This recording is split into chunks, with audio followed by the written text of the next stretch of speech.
Commander Zixtar stood on the bridge of his flagship, watching Earth rotate slowly beneath them. The blue and green sphere looked peaceful, almost inviting. He had conquered 17 worlds for the Galactic Council, and this primitive planet would be number 18. The humans had only discovered radio waves 200 years ago. They still used chemical rockets. They fought wars with bullets and bombs instead of plasma weapons and antimatter charges. Pathetic, Zixtar muttered, his four arms crossed over his armored chest. His species, the Krellians, had been traveling between stars for 10,000 years. The humans had barely left their own atmosphere. The invasion fleet hung in Earth's orbit like a storm cloud ready to unleash destruction. 700 warships carrying 70,000 of the galaxy's finest soldiers. Each warrior was genetically enhanced, trained from birth, and equipped with technology that made human weapons look like stone tools. The Council had deemed this force excessive for such a primitive world, but Zixtar believed in overwhelming force. Better to crush them completely than leave any chance for resistance. "Commander, all drop ships report ready," his lieutenant announced. The Vraxian officer's tentacles writhed with anticipation. "Ground forces await your command." Zixtar nodded. The plan was simple. Land in major population centers, destroy military installations, and force surrender within hours. The Council wanted Earth's resources, especially its surprisingly abundant water and rare minerals. The humans were just an inconvenience to be dealt with quickly. "Begin the assault," Zixtar commanded. "Target their capital cities first. Show them the futility of resistance." The first wave launched from the warships. 10,000 soldiers and armored drop pods screamed through Earth's atmosphere, their heat shields glowing like falling stars. They would land in Washington, London, Moscow, Beijing, and other major cities simultaneously. The humans would wake to find their world already conquered. But something strange happened as the pods descended. Zixtar noticed it first on his tactical display. One pod signal vanished. Then another. Then 10 more. "Technical malfunction?" he asked. "Negative, Commander. Pods are being destroyed." "Destroyed? By what?" "They're primitive aircraft." "Unknown, sir. The projectiles are too small for our sensors to track properly. But they're incredibly precise. Each shot targets the weak point where the heat shield meets the pod's main body." Zixtar's mandibles clicked in confusion. Impossible. No species without space travel could have such accuracy. The pods were falling at terminal velocity, buffeted by winds, glowing with heat. To hit such a tiny target on a moving object from the ground. More pods disappeared from his screen. 50, 100, 200. "Pull up surface scans," he barked. "Find those weapons." The scanners searched, but found nothing. No massive anti-aircraft installations. No energy signatures from advanced weapons. Just nothing. Then his communications officer received something. A transmission from Earth, in perfect galactic standard. How did they know the language? "Commander, you're receiving a message from the planet's surface." "Put it through." A human face appeared on the main screen.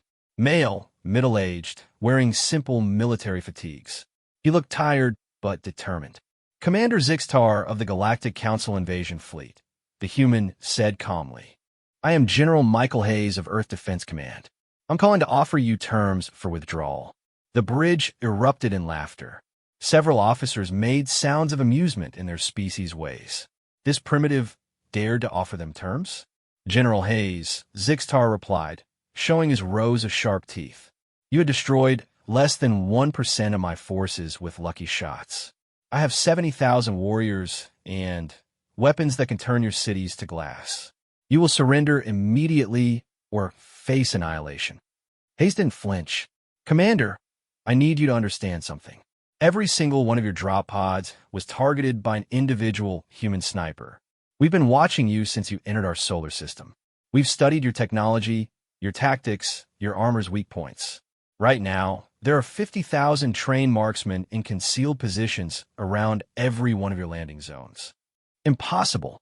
Your technology, our technology?" Hayes interrupted. "Commander, we've been killing each other with projectile weapons for centuries. We've perfected the art. Every human soldier can put a bullet through a coin at 500 meters. Our best snipers can do it at 2,000. We don't need plasma rifles or energy shields. We just need patience, camouflage, and one well-placed shot. Zixtar checked his displays. 800 pods destroyed now. His ground forces were refusing to leave their ships, reporting that anyone who stepped outside died instantly from wounds to joints, eye slots, or breathing ports. Every tiny gap in their advanced armor exploited with surgical precision. You think your primitive weapons can stop us? Zixtar snarled. I'll glass your entire planet from orbit. You could try, Hayes said quietly. But before you do, look at your hull sensors. Zixtar's blood ran cold. His ship's external sensors showed tiny impact marks appearing across the hull. Hundreds of them. The humans were shooting at his warships. From the ground. Through atmosphere. The shots weren't penetrating, but they were hitting exact sensor nodes, communication arrays, and other delicate external equipment with impossible accuracy. Ow, he whispered. We call them railguns, Commander. Magnetic acceleration weapons. We've had the theory for over a century. Amazing what a species can build when 70,000 hostile soldiers show up in orbit. Every major city now has hidden batteries, and every shot is guided by spotters using equipment we've developed from studying your own transmissions.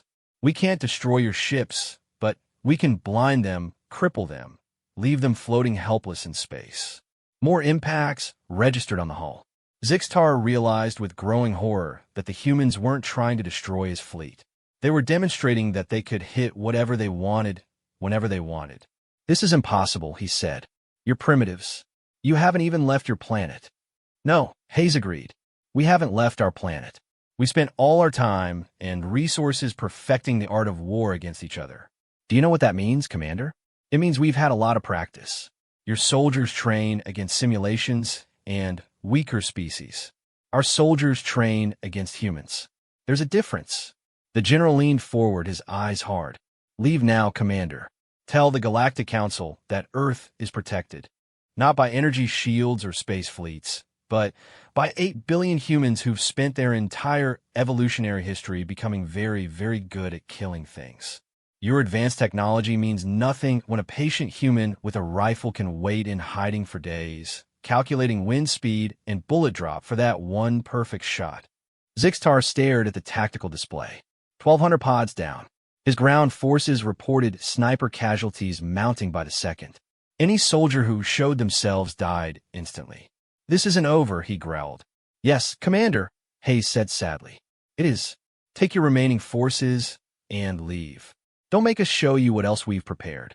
Because I promise you, what you've seen is just the beginning. We've had months to get ready, and humans are disturbingly creative when it comes to warfare. The transmission ended. Zixtar stood frozen, watching his invasion fall apart. The mighty Galactic Council fleet, defeated not by superior technology, but by patience, precision, and the terrifying skill of human marksmen. He gave the order to retreat, knowing the Council would demand answers. How could he explain that the primitive humans had won not through advanced weapons, but through the simple, brutal efficiency of well-placed bullets? As the fleet prepared to leave orbit, one thought haunted him. If humans were this dangerous with simple projectile weapons, what would happen when they finally did develop space travel? The galaxy might never be the same. 6 months before the Galactic Council fleet arrived, humanity detected the approaching armada. Deep space telescopes and radio arrays picked up the massive energy signatures of hundreds of ships traveling faster than light. The discovery was kept secret from the general public to prevent panic, but every military leader on Earth was immediately briefed. In an underground bunker beneath Cheyenne Mountain, General Michael Hayes stood before a gathering of the world's military commanders. The room held representatives from every nation, old rivals sitting side by side. The alien threat had accomplished what thousands of years of human history could not achieve: true global unity. Ladies and gentlemen, Hayes began, pointing to the holographic display showing the approaching fleet. We have 6 months before they arrive. Intelligence suggests they're coming to conquer, not communicate. We need to prepare for a war unlike anything humanity has ever faced. Colonel Sarah Chun from the People's Liberation Army raised her hand. General, their technology is centuries ahead of ours. How can we possibly fight them? Hay smiled grimly. By doing what humans do best. We adapt, we survive, and we get creative with violence. The room fell silent as Hayes activated another display. It showed detailed scans of alien technology, intercepted communications, and tactical analysis. For the past 2 years, we've been intercepting their long-range communications. We've learned their language, studied their tactics, and identified weaknesses in their equipment. They're overconfident. They see us as primitives because we haven't achieved faster-than-light travel. They don't understand that we've spent our entire existence perfecting warfare. Russian General Dmitry Volkov leaned forward. What do you propose? Operation Crosshair, Hayes announced. We turn Earth into a sniper's paradise. The plan was audacious in its simplicity. Rather than try to match the aliens' technology, humanity would use its greatest military advantage: marksmanship and guerrilla warfare.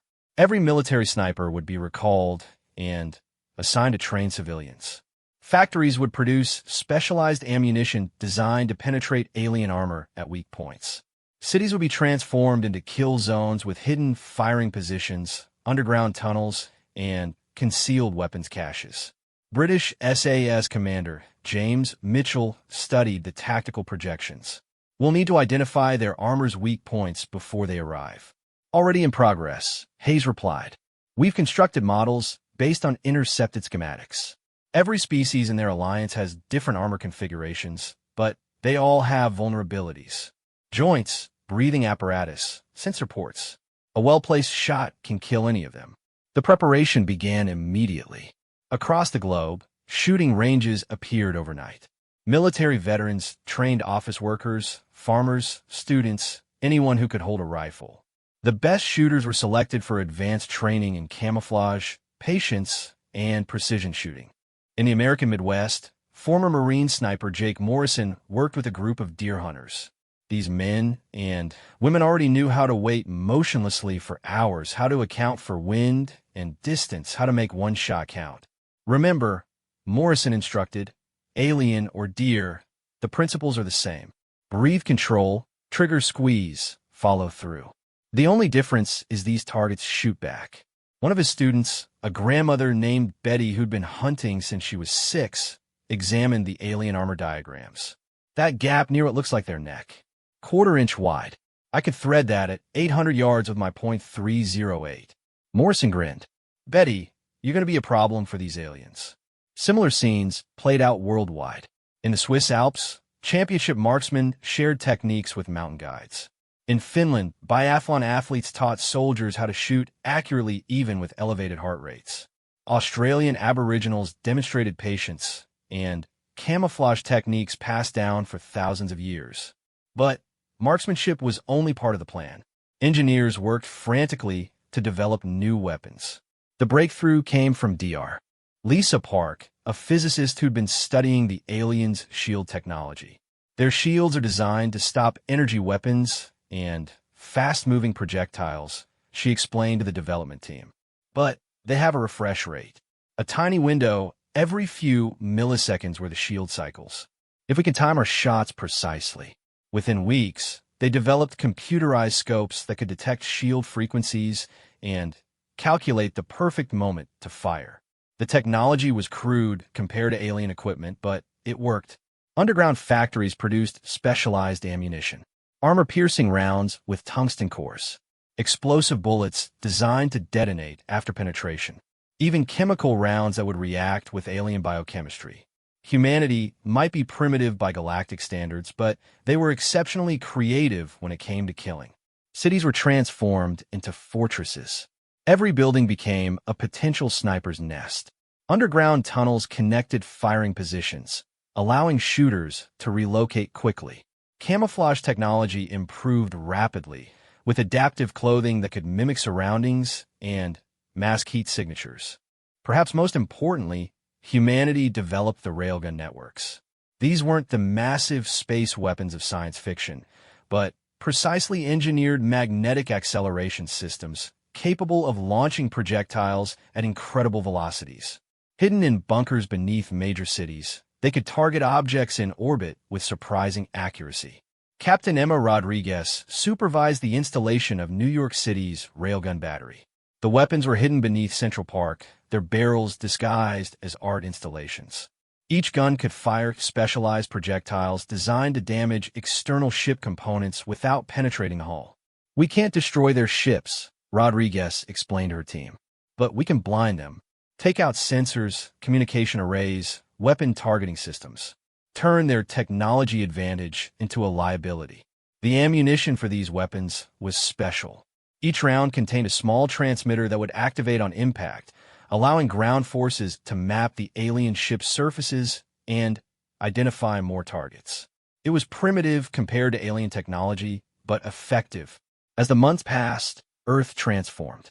What had been a divided planet became a unified fortress. Old enemies shared intelligence and resources.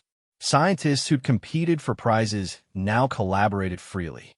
The entire human species focused on a single goal: survival. 3 weeks before the aliens arrived, Hayes gathered his command staff for a final briefing. The room was filled with representatives from every nation, all wearing the new Earth Defense Command uniforms. "We've done everything possible," Hayes said. 50,000 trained snipers in primary positions, another 100,000 in reserve. Every major city has railgun batteries and underground bunker systems. Most importantly, we've studied them. We know their tactics, their psychology, their weaknesses. Chinese General Wei Lin raised a concern. "What if they simply bombard us from orbit?" "They won't," Hayes replied confidently. "Their communications indicate they want Earth's resources intact. Mass bombardment would poison the atmosphere and damage what they're here to take. They'll try a ground invasion first. And if we're wrong, ask French Commander Marie Dubois." Hayes's expression hardened. "Then we show them why humans have survived everything Earth could throw at us. We're not just good at killing, Commander. We're good at surviving. Even if they glass our cities, millions will survive in bunkers, in mountains, in remote areas. And every survivor will be trained, armed, and very, very angry." The final weeks were spent on drills and preparation. Sniper teams practiced firing sequences until they could acquire and eliminate targets in seconds. Cities conducted evacuation drills, moving civilians to underground shelters while combatants took positions. The entire planet held its breath. When the Galactic Council fleet finally arrived, Earth was ready. What the aliens saw as a primitive world was actually a carefully prepared trap. Every building was a bunker. Every citizen a potential soldier. Every shadow could hide a sniper's rifle. Commander Zixtar thought he was invading a helpless planet. He was actually walking into a shooting gallery managed by the most dangerous predators in the local galaxy cluster. Humans who'd spent 200,000 years perfecting the art of killing. The first alien drop pods entered Earth's atmosphere, their heat shields glowing bright against the dawn sky. In hidden positions across the globe, 50,000 fingers slowly squeezed triggers. The crosshairs lined up perfectly. Humanity's answer to the Galactic Council had begun. The morning mist clung to the hills outside Washington, D.C., as Master Sergeant Carlos Rivera lay motionless in his hide. He'd been in position for 36 hours, his body covered in local vegetation, his breathing so shallow that the grass near his face barely moved. Through his scope, he watched the sky begin to glow with multiple points of light. "Showtime," he whispered into his throat mic. Around him, scattered across a 20-mile radius, 200 other snipers acknowledged with simple clicks. They trained for months for this moment. The alien drop pod screamed through the atmosphere at terminal velocity. To hit them would be like shooting a bullet with another bullet. Impossible for most species. But humans have been making impossible shots since they first picked up stones to throw at prey. Rivera's scope was a marvel of human engineering. The computerized system tracked the pod's trajectory, calculated wind speed at multiple altitudes, factored in the Coriolis effect, and even compensated for the heat shimmer from the pod's shields. Numbers scrolled across his display as the targeting computer worked through millions of calculations per second. The pod was 12,000 feet up and falling fast. Rivera's rifle, a specially modified .50 caliber with a barrel designed by the world's best precision engineers, was loaded with a tungsten core round. One shot. That's all he'd get before he had to relocate. The computer beeped softly. Target lock. The predicted path showed the pod would pass through his optimal firing zone in 4 seconds. Rivera's world narrowed to the view through his scope. His heartbeat slowed. His finger found the trigger. 3 seconds. The pod glowed brighter as it hit denser atmosphere. 2 seconds. Rivera could see the seams in its construction now, the weak point where the heat shield connected to the main body. 1 second. His body was perfectly still, a living weapon platform. The rifle kicked hard against his shoulder. The bullet left the barrel at 3,000 feet per second, its path a perfect arc calculated by centuries of ballistic knowledge. It climbed through the morning air, spinning stabilized, fighting gravity and wind. The pod was moving at 800 miles per hour when the bullet found it. The tungsten round punched through the weak point with surgical precision. Inside the pod, alien atmosphere vented explosively. The occupant, a Krellian shock trooper who'd conquered 3 worlds, died instantly as Earth's atmosphere rushed in at hypersonic speed. Rivera was already moving, breaking down his rifle and sliding back through the tunnel he'd carved beneath his position. By the time the pod crashed into the Potomac River, he was 400 meters away and setting up his next shot. Across the globe, the same scene played out thousands of times. In the mountains of Switzerland, championship marksman Heidi Muller dropped 3 pods in 12 seconds using a semi-automatic rifle, each shot threaded through impossibly small gaps in alien shielding. In the Australian outback, Aboriginal hunter David Yanema used techniques passed down for 40,000 years to remain invisible while his rifle spoke death to the invaders. But it was in the cities where humanity's preparation truly showed. New York City had become a sniper's paradise. Every building was a fortress, every window a potential firing position. The aliens who survived the descent found themselves in a nightmare. Vraxian squad leader Threkvel led his unit through the streets of Manhattan. His warriors were nervous, tentacles twitching beneath their armor. They'd lost 30% of their force during the drop, something unheard of when attacking a pre-FTL civilization. Stay tight, Threkvel ordered. Watch the windows. They moved in standard Galactic Council urban warfare formation. Energy shields overlapped, creating a protective bubble. Weapons swept every angle. They'd used this exact tactic on a dozen worlds. It was perfect. The first shot came from a hot dog cart. The bullet struck Threkval's lieutenant in the knee joint, one of the few gaps in Vraxian armor. The warrior went down screaming. Before anyone could react, more shots rang out. Each one found a weak point. Eye slots, breathing vents, the flexible material at joints. In 3 seconds, half the squad was down. Where are they? Threkval screamed, firing his plasma rifle randomly at buildings. The energy blast melted concrete and shattered glass, but hit nothing living. From her position inside a false wall in a deli, NYPD SWAT sniper Maria Santos smiled grimly. She'd been a competitive shooter before becoming a cop. The aliens' movements were predictable, their armor's weak points memorized. She fired again, the subsonic round making barely a whisper. Another Vraxian fell, clutching its throat where the bullet had found the gap between helmet and chest plate. The aliens tried to advance, but found every street had become a kill box. Shots came from everywhere and nowhere. Manholes, dumpsters, fake delivery trucks, even mailboxes concealed human marksmen. The aliens' superior technology meant nothing when they couldn't find targets to shoot back at. In London, SAS operators had turned the ancient city into a maze of death. Corporal James Fletcher watched through his scope as a Zephyrin commander tried to rally its forces in Piccadilly Circus. The alien's 4 arms gestured frantically as it barked orders.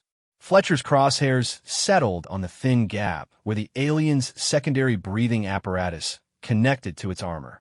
The shot was 900 meters through gusting wind and rain. Fletcher's grandfather had been a sniper in World War II, his great-great-grandfather a marksman at Waterloo. Generations of skill flowed through him as he squeezed the trigger. The Zephyrin commander's head snapped back, purple blood spraying across its subordinates. Panic spread through the alien ranks. They'd conquered civilizations with antimatter bombs and relativistic kill vehicles. But they'd never faced an enemy that could reach out from hiding and touch them with death so precisely. Beijing had become perhaps the most lethal trap. The city's dense population had provided millions of volunteers for sniper training. Every apartment building bristled with hidden rifles. The aliens couldn't take a single street without leaving dozens of bodies behind. Lieutenant Colonel Chun Wei coordinated the defense from a command bunker beneath the Forbidden City. Thousands of video feeds showed him the alien positions. His snipers waited for orders, disciplined and patient. Grid 7-4, alien heavy weapon setting up, his aide reported. Chun studied the feed. A mollusk engineer was assembling what looked like a plasma mortar, its 6 pseudopods working with practiced efficiency. It was protected by energy shields and surrounded by guards. Team Dragon, do you have a shot? 500 meters away, on the roof of shopping complex, Sniper Team Dragon studied the target. The shooter, a young woman who'd won gold in Olympic air rifle, made minute adjustments to her position. Negative on the engineer, she reported. Too much shield coverage. But I have the power coupling on the weapon itself. Chun smiled. Take it. The specialized armor-piercing incendiary round punched through the plasma mortar's power coupling. The resulting explosion vaporized the engineer and its guards, sending nearby aliens diving for cover that didn't exist. More shots rang out, picking off anyone who exposed themselves. The psychological effect was devastating. Alien soldiers who'd cheerfully charged into battle against energy weapons found themselves paralyzed with fear. Death came from nowhere, silent and precise.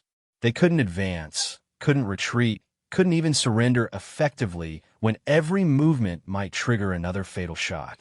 But humanity's preparation went beyond individual marksmen. In Moscow, the aliens encountered something new.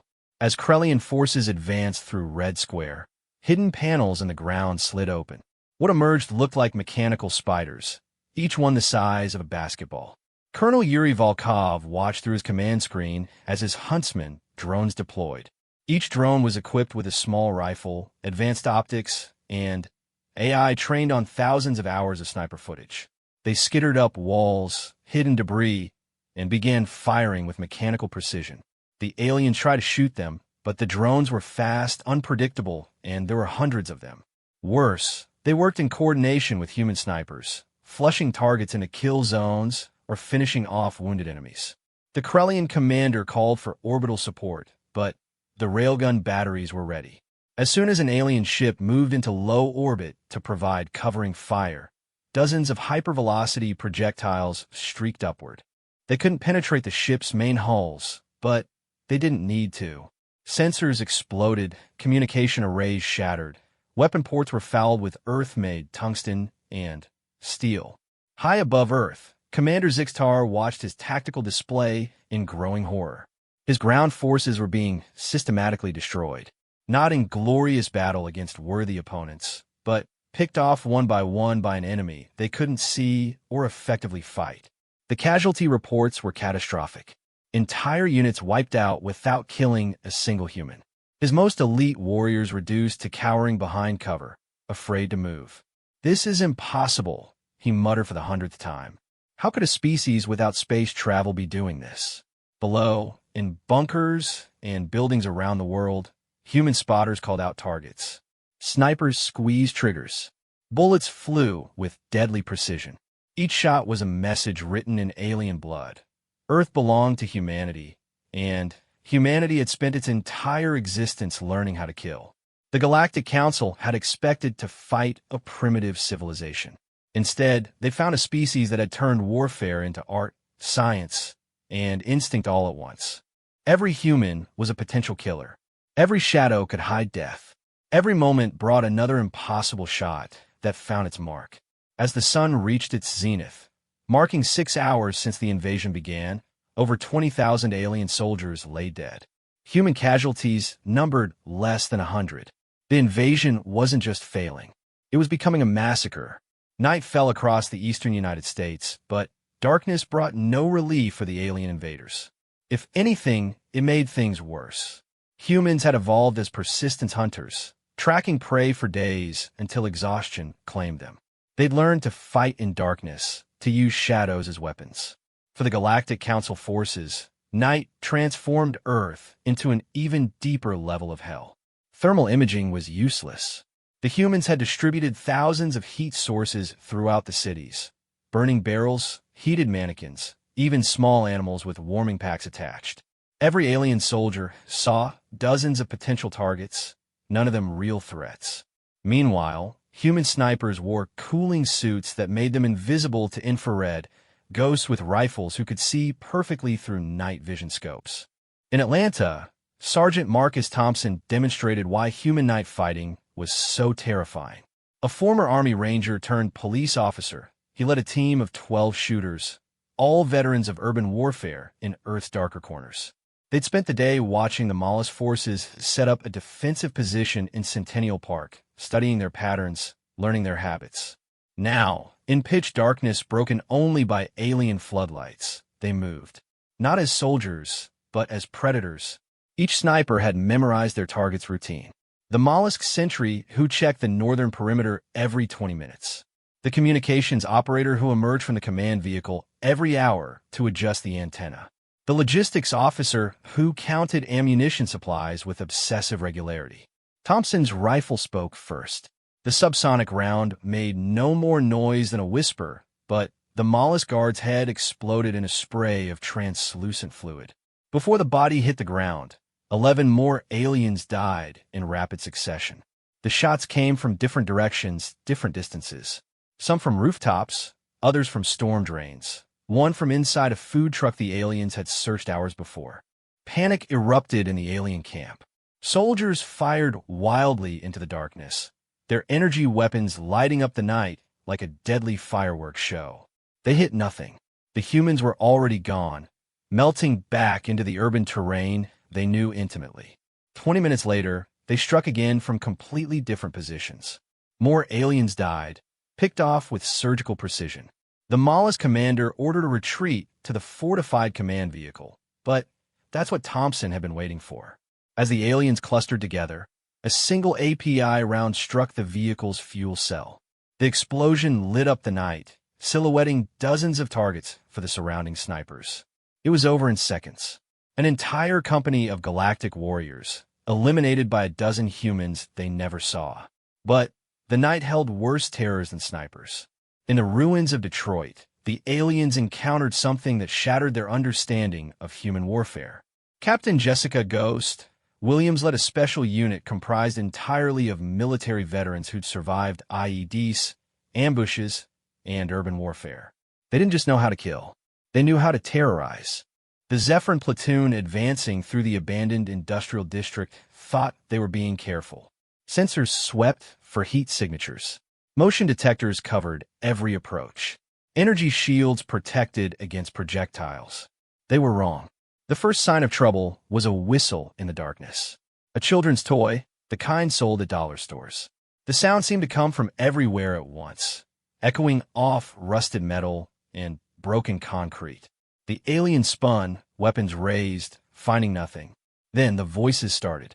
Recordings of alien death cries, captured during the day's fighting and now played back through hidden speakers. A Zephyrin soldier, hearing its own species' dying gasps, fired frantically at shadows. Its shots revealed its position. A human sniper, lying beneath rubble 50 meters away, put a tungsten round through its breathing apparatus. The psychological warfare escalated. Holographic projectors, rushed into production using captured alien technology, created false human signatures. Aliens shot at illusions while real snipers counted their muzzle flashes and calculated return fire.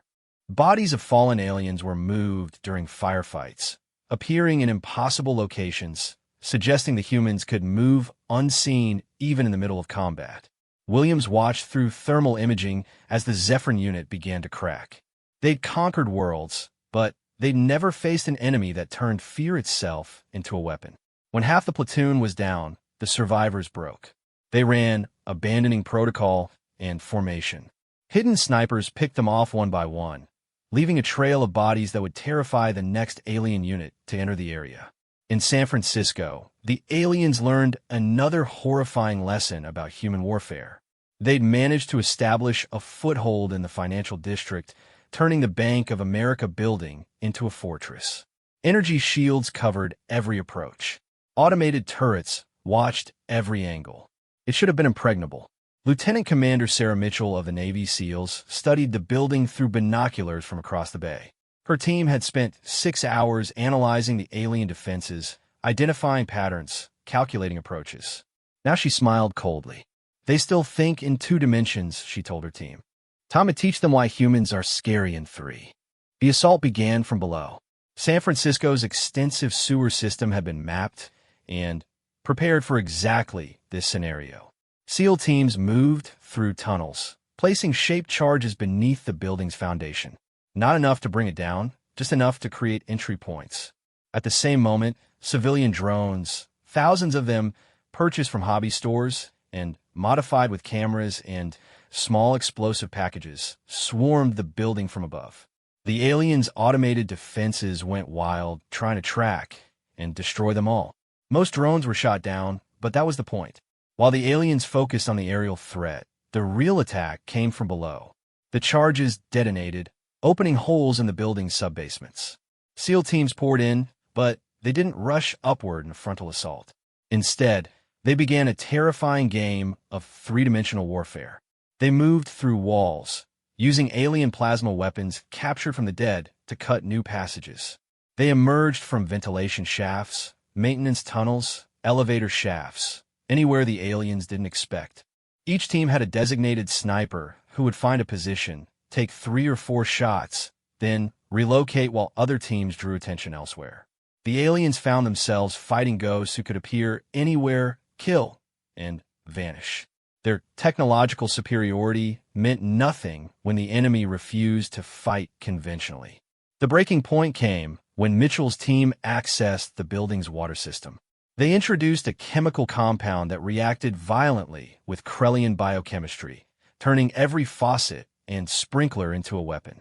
As aliens fled the toxic water, snipers waited at predetermined positions to cut them down. But perhaps the most psychologically devastating tactic came from an unexpected source.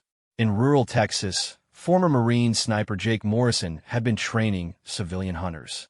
These men and women brought a different perspective to warfare. They understood patience not in hours or days, but in seasons. They knew how to read terrain, to become part of the landscape. When Vraxian forces tried to establish a supply line through the Texas Hill Country, they entered a nightmare. The hunters didn't just shoot to kill. They shot to wound, to maim, to create burdens. An alien with a shattered knee joint couldn't fight, but required 2 others to carry it. A warrior with a punctured breathing system needed constant medical attention. The Vraxians found their advance grinding to a halt. Every mile cost them dozens of casualties. Worse, the humans seemed to know exactly which aliens were officers, which were medics, which were engineers. Leaders died first, then anyone who tried to take command. Medical personnel were targeted next, leaving the wounded to suffer. It wasn't just warfare. It was psychological torture delivered 1 bullet at a time. High above, Commander Zixtar received report after report of disasters. His mighty invasion force was being torn apart by an enemy that refused to face them directly. Every attempt at conventional warfare failed. The humans wouldn't mass their forces for a decisive battle. They wouldn't defend fixed positions that could be overwhelmed. They just killed and killed and killed with those primitive projectile weapons. Sir, his intelligence officer reported, tentacles trembling. We've analyzed their tactics. It's not random. They're teaching us fear. Every unit that breaks, every warrior that panics, spreads that fear to others. They're using our own psychology against us. Zixtar stared at the tactical display, showing the locations of his dead soldiers. Thousands of red dots across every landing zone, and the number grew every moment. His forces controlled no meaningful territory. They'd accomplished no objectives. They were just dying 1 precise shot at a time. Order all forces to establish defensive perimeters, he commanded. No more advances. We dig in and wait for reinforcement. But the order revealed humanity's greatest psychological victory. The mighty Galactic Council invasion force, with all its advanced technology and genetic enhancements, was now cowering in defensive positions, afraid to move. They'd come to conquer Earth. Instead, they'd become prey for the galaxy's most effective predators. In hidden positions around the world, 50,000 human snipers checked their ammunition and settled in for a long siege. The aliens thought they could wait out the storm. They didn't understand that patience was another human weapon, honed over millennia of hunting, warfare, and survival. The game was far from over. In fact, for humanity's hunters, it had just begun. The aliens would learn that there were worse fates than quick death in battle. There was the slow, grinding terror of being hunted by a species that had turned killing into both art and science. Every shadow could hide death. Every moment of inattention could be fatal. Every alien soldier now knew that somewhere, perhaps hundreds of meters away, human eyes watched through scopes, human fingers rested on triggers, and human minds calculated the perfect moment to send another message written in blood and precision. Earth belonged to humanity, and humanity was very, very good at killing. 3 days had passed since the invasion began. 3 days of unrelenting horror for the Galactic Council forces. They'd stopped trying to advance after the first day. They'd stopped trying to establish supply lines after the second. Now, on the third day, they huddled in makeshift fortifications, praying to whatever gods they believed in that the next bullet wouldn't find them. In orbit, Commander Zixtar stood before the assembled holograms of the Galactic Council. The 5 beings who ruled over 1,000 star systems stared at him with expressions ranging from disbelief to rage. "Explain yourself, Commander," demanded Prelate Zorth, her crystalline form pulsing with angry light. "You told us this would be a simple conquest. 70,000 of our finest warriors against a primitive species. How are you losing?" Zixtar's mandibles clicked nervously. "Honored Prelate, the humans, they don't fight like any species we've encountered. They don't mass armies or defend strategic positions. They just hunt us. Every human seems capable of killing from impossible distances. We can't see them, can't find them, can't stop them. Ridiculous." Supreme General Vac slammed a tentacle against his command throne. "They use projectile weapons, chemical propellants. We have energy shields and plasma cannons. With respect, Supreme General, our shields are designed for energy weapons and fast-moving missiles. These human projectiles move slowly enough to penetrate at weak points. And our plasma weapons are useless when we can't find targets. The humans shoot for beyond visual range, then disappear before we can respond." High Chancellor Merid leaned forward, her insectoid features twitching. "What are your casualties?" Zixtar wished he could lie, but the numbers were being transmitted automatically. As of this moment, 38,000 confirmed dead, 12,000 wounded, 8,000 missing, presumed dead. The silence that followed was deafening. In 3 days, Earth's primitives had inflicted more casualties than the Galactic Council had suffered in the last century of conquest combined. And human casualties? Prelate Zorth asked quietly. "Unknown. Estimated between 200 and 500. 500, Vac roared. "You've lost nearly 60,000 elite warriors and killed 500 primitives?" "We can't confirm most kills," Zixtar admitted. "We rarely see their bodies. They recover their dead with the same stealth they used to kill us." On Earth's surface, the situation was even worse than Zixtar reported. In the ruins of Los Angeles, Krellian Colonel Vraxtor tried to maintain order among his remaining forces. They'd started with 3,000 warriors. Less than 400 remained combat effective. They'd fortified themselves in Dodger Stadium, using the concrete structure as a makeshift fortress. Energy shields covered every entrance. Automated turrets watched every approach. It didn't matter. The humans had stopped trying to enter. Now, they just waited, taking shots whenever an alien showed itself. The psychological torture was exquisite. Random shots would impact the shields at irregular intervals, just to remind the aliens they were being watched. Sometimes hours would pass in silence, lulling the defenders into a false sense of security. Then, the moment someone relaxed, removed their helmet, or stepped outside the shield perimeter, a bullet would find them. "Colonel," his aide whispered, afraid to speak too loudly. "The troops are breaking. Some are talking about surrender." "There can be no surrender," Vraxtor replied. "The humans don't take prisoners." That wasn't entirely true, but the rumor had spread through alien ranks like wildfire. In reality, humans had attempted to take prisoners several times, but language barriers and terror had led to misunderstandings. Now the aliens believed they faced a choice between fighting to the death or being executed.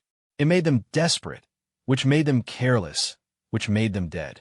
A mile away, Marine sniper Lisa Chun watched the stadium through her scope. She'd been in position for 18 hours, eating energy bars and drinking water through a tube without moving. Her spotter, Corporal Williams, tracked wind patterns and kept watch for targets. "Movement," Williams whispered. "North entrance. Looks like someone testing the shield boundary." Chun shifted her aim minutely. Through the scope, she could see a Krellian warrior slowly extending a sensor probe past the energy shield. The alien was being careful, exposing only the mechanical arm holding the device. But Chun wasn't aiming for the warrior. Her crosshairs settled on the probe itself. A difficult shot. The device was only 4 inches wide, wavering slightly in the alien's grip. 800 meters with a crosswind of 6 miles per hour. For most snipers, it would be impossible. But Chun had been making impossible shots for 3 days straight. The rifle whispered death. The probe exploded in the Krellian's grip, fragments of alien technology peppering its face. The warrior stumbled backward, crying out in pain and shock. For just a moment, its head cleared the shield boundary. Williams was already calling a shot. "Send it." Chin's second bullet took the Krellian between its primary eyes.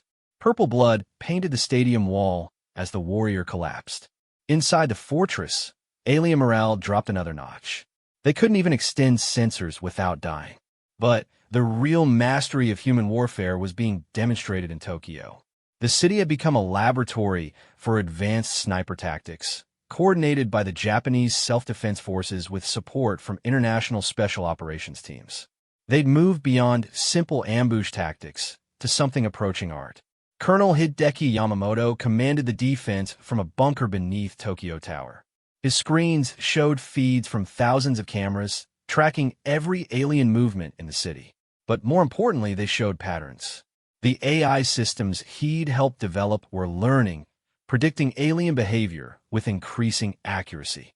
"Zephyr Patrol will exit Building 7 in approximately 3 minutes, the AI announced. 92% probability they'll use Route C. Yamamoto nodded to his communications officer. "Alert sniper teams 4 and 7. Standard crossfire pattern." 3 minutes later, exactly as predicted, 6 Zephyrin warriors emerged from the building.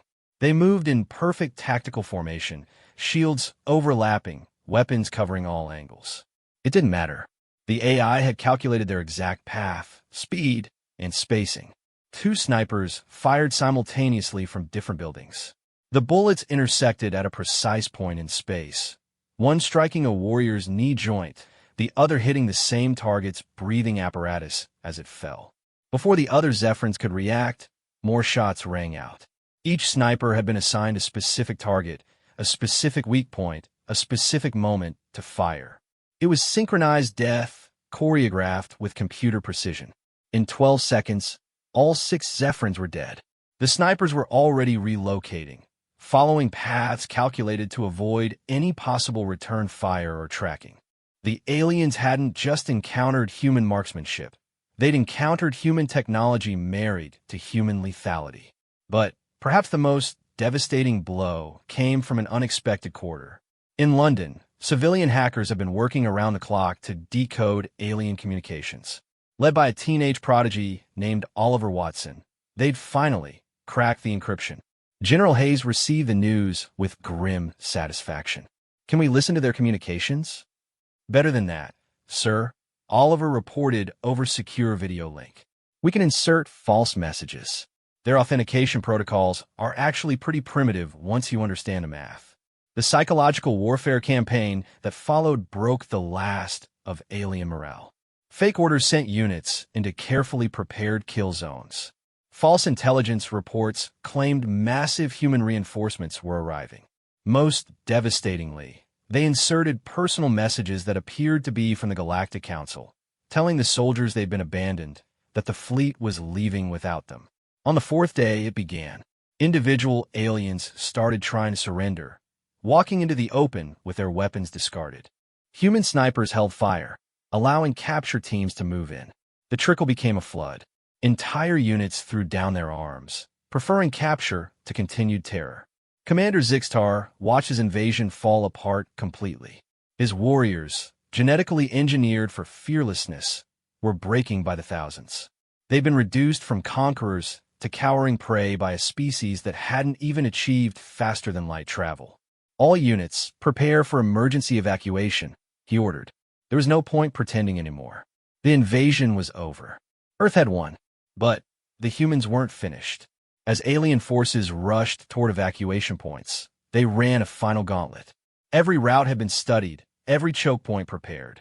Snipers who'd been waiting patiently for days finally had targets in the open, running in panic rather than moving tactically. It was a massacre. Thousands of aliens fell in the rush to escape. The careful discipline that might have saved them was gone, replaced by blind terror of an enemy they'd never truly seen. Bodies piled up at extraction zones as transport ships tried desperately to load survivors while under constant, precise fire. Captain Maria Rodriguez watched through her scope as aliens trampled each other, trying to board shuttle. She could have fired into the crowd, could have killed dozens. Instead, she waited. Her crosshairs found the shuttle pilot through the cockpit window. One shot.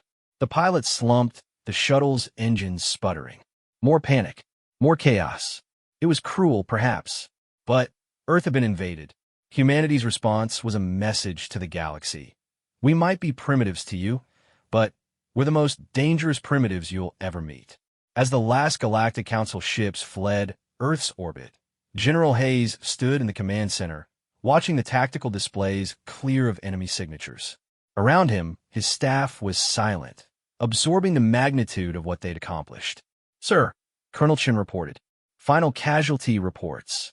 Enemy forces, 63,000 confirmed dead, 8,000 captured, approximately 1,000 successfully evacuated. Our losses, 431 dead, 1,200 wounded." Hayes nodded slowly.